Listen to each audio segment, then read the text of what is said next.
We try to make sure that we try to give teams as much games as possible, and also to allow teams to use this tournament to try their combinations ahead of the National Seven Circuit. In that regard, we've allowed teams to travel or to come with 16 players up from Met Sevens being a cut and razor tournament for the National Seven Circuit, then we felt that it would be important that we give a chance to that developing player who would like to play with the top performing athletes in the country all on one pitch.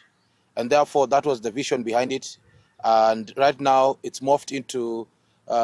not just a vision, but a realization where we are seeing partners like KCB Rugby coming in to co-host the same tournament with us.